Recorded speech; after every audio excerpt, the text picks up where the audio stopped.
بے ادب آدمی اس کو کہتے ہیں جس کا کوئی حد بندہ نہیں ہوتا، وہ بے ادب ہوتا ہے۔ حضور نے فرمایا فَإِذَا فَاتَكَ الْحَيَاءُ فَافْعَلْ مَا شِئْتَ، جب تو بے حیا ہو جائے پھر تو آزاد ہے، جو مرضی کر۔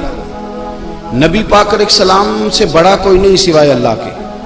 پتہ ہے آپ کو، بعد از خدا بزرگ توئی کس سے مختصر، نبی کریم صلی اللہ علیہ وسلم سے بڑا کوئی نہیں کہ حضور کو کسی کا ادب کرنا ہو، لیکن حضور کی رضائی میں دودھ پلانے والا جناب حلیمہ جب نبی پاک سے ملنے آئی تو مسلم میں لفظ موجود ہیں، حضور منبر پہ تھے، اللہ کے رسول کھڑے ہو گئے اور اپنی چادر بچھائی، ماں کو بٹھایا، حالانکہ سب سے بڑے حضور ہیں۔ حضرت ابو بکر صدیق رضی اللہ تعالیٰ عنہ فرماتے ہیں میرے والد بوڑھے تھے، آنکھوں سے نابینا تھے، فتح مکہ پر ان کا ارادہ بن گیا مسلمان ہونے کا، میں بڑا راضی تھا کہ میرے بچے بھی مسلمان ہیں، پوتے نواسے بھی مسلمان ہیں، الحمدللہ میرے ابا بھی مان گئے۔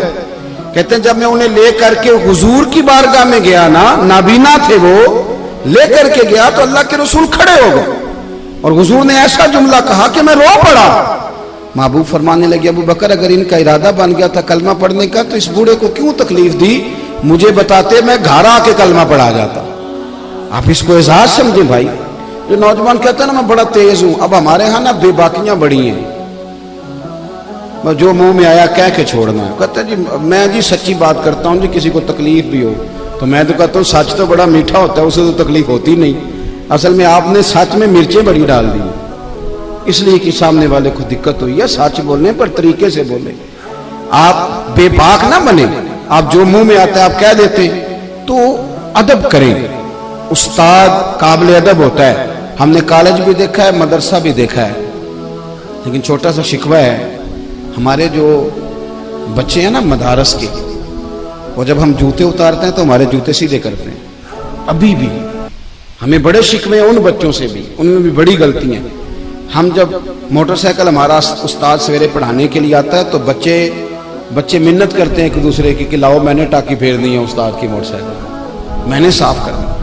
ہمارے بچے ابھی بھی استاد جی آ گئے ہیں، اور جب وہ نکلتے ہیں نا کلاس سے وہ سارا نظام وہی ہے جو آپ کا پیریڈ لگتا ہے 40 منٹ، اور جب بچے نکلتے ہیں تو کوشش ہوتی ہے استاد کو پشت نہ کریں، اور وہ کتابوں کا بھی وہ برا حال نہیں کرتے جو کالج کے اسٹوڈنٹ کا۔ مجھے ایک دن میں کسی کے گھر میں مہمان تھا تو ان کے یہاں ایک ٹیچر تھے جو فزکس پڑھانے آتے تھے، تو بچے سے اس کا باپ پوچھتا ہے کہ وہ ماسٹر صاحب آئے کہ نہیں، وہ کہنے لگا نہیں ابا وہ کل بھی نہیں آئے تھے۔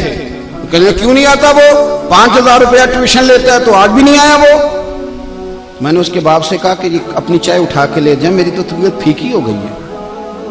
استاد 10,000 لے یا 20,000 لے، لینا تو اس نے استاد ہی ہے نا، اب کیا بات کرتے ہیں، یہ کوئی طریقہ ہے؟ کہنے لگا نہیں وہ مولوی صاحب نہیں، وہ فزکس پڑھاتے ہیں۔ اور میں نے کہا چھوڑو، مولا علی شیر خدا کہتے تھے جس نے ایک لفظ بھی پڑھا دیا وہ تو میرا مالک ہے، وہ چاہے تو مدینے کے چوک میں کھڑا کر کے بیچ دے، اپنے رویے کو بڑا صاف ستھرا کرے، بڑا اچھا کرے۔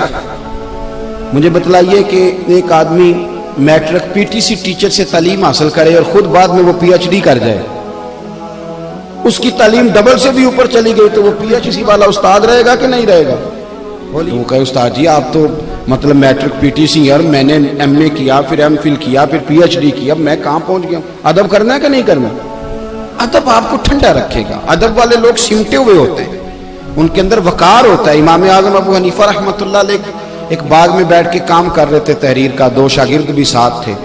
اب تو آپ یہ چھوٹے سے موبائل میں سارا کچھ بند کر کے رکھ سکتے ہیں، جو مرضی کھول کے۔ اس زمانے میں کتابیں ہوتی تھیں اور قلمی نسخے، بڑی کتابیں بک رہی ہیں، نوٹس بک رہے ہیں، چائیں بائیں تحقیق ہو رہی ہے۔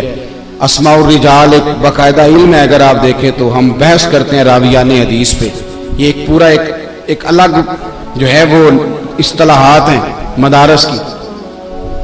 تو بڑا محنت والا کام ہو رہا تھا، چیزیں بکھری ہوئی تھی۔ اچانک نا بچے باہر باغ میں کھیل رہے تھے، نا گیند گر گئی تو وہ بچہ آ گیا گیند اٹھانے۔ اب کتنے شاگرد ہیں ساتھ، وہ سارا کچھ ہے۔ امام اعظم بچے کو دیکھ کے، بچہ 10-12 سال، فٹافٹ اٹھے، کاغذات بکھر گئے، چیزیں آگے پیچھے ہو گئی۔ اب امام صاحب دوبارہ بیٹھے، بچے کے استقبال کو ادب کو اٹھ کھڑے ہوئے، دوبارہ اٹھے، دوبارہ بیٹھے، چیزیں سمیٹیں، اب کچھ کاغذ مل نہیں رہے، مسئلہ بن گیا۔ بچہ کھیل رہا تھا، کچھ اور بچے، تھوڑی دیر کے بعد پھر گیند آئی تو چونکہ اس کی ڈیوٹی تھی وہ پھر آ گیا۔ امام صاحب پھر اٹھے، کاغذ پھر بکھر گئے۔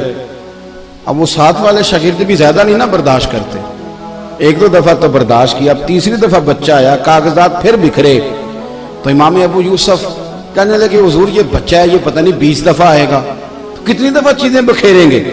تو امام صاحب فرمانے لگے ابو یوسف تو نے بیٹھنا تو بیٹھ، نہیں بیٹھنا تو نہ بیٹھ، یہ 100 دفعہ بھی آیا تو میں اٹھ کے کھڑا ہوں گا۔